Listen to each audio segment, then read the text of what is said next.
A lot is happening today in the NBA. The Clippers, they signed Ty Lue to be their head coach for the next 5 years. And Ty Lue, he was already on that coaching staff with Doc Rivers. So he shares some of the blame for their breakdowns in that series against the Nuggets. He should have been saying something. He should have been putting his ideas out there, and maybe he did. But Doc Rivers just didn't listen. The Clippers were winning all those games. They were up by double digits, sometimes even 20 points, but then the collapse happened, and the Clippers didn't really make any scheming adjustments. The Lakers, they won because from game to game, they changed things to make it more difficult for their opponent. Once they started finding something out that worked, they switched up their strategy. The Clippers basically said, hey, if we win, we win. If we lose, we lose. If we lose, it's a fluke. We'll just come back next game and get it done.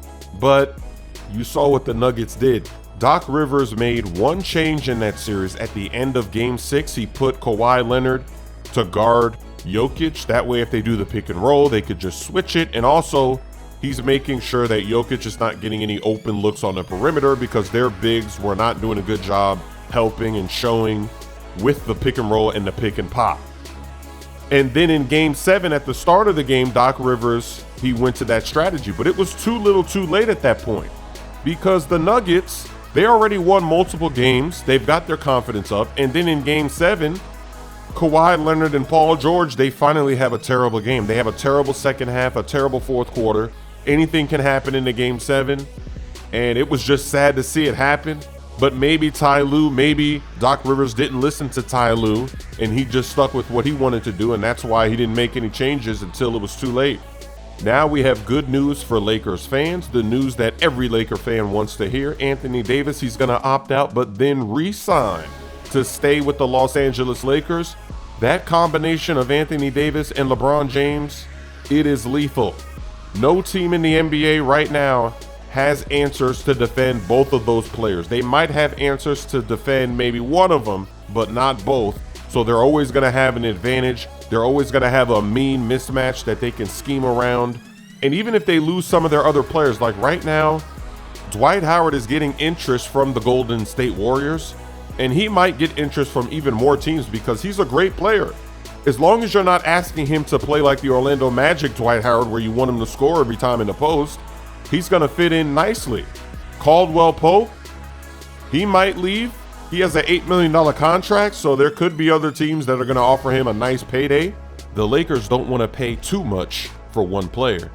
We've already seen that Rondo opted out. Rondo was getting the minimum. They were only paying him $2.5 million. Morris is also going to be a free agent, so the Lakers are going to have some cap space. They're going to have lots of options. Even if the Lakers lose a lot of these role players, they can find other guys to play those roles, other veterans that want to go for a championship. As long as they have Anthony Davis and LeBron James, that combination is a winning championship combination. So Lakers fans, you got to be very excited about what you're seeing here. Last but not least, we've got Daryl Morey, the GM of the Rockets. He is stepping down. So the Rockets are going to go in a new direction. They've had some drama with China. Daryl Morey making some comments. Outrage was sparked all across the world and in the NBA. But now they're going in a different direction, and that roster is in shambles. They have no center. They need a coach.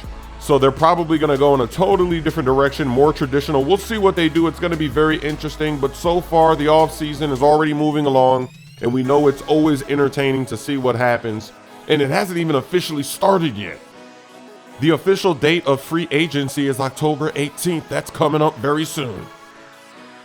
Fumble! Big boy Reggie! Look at Reggie run! Touchdown! Big boy Ray's dancing! Reggie!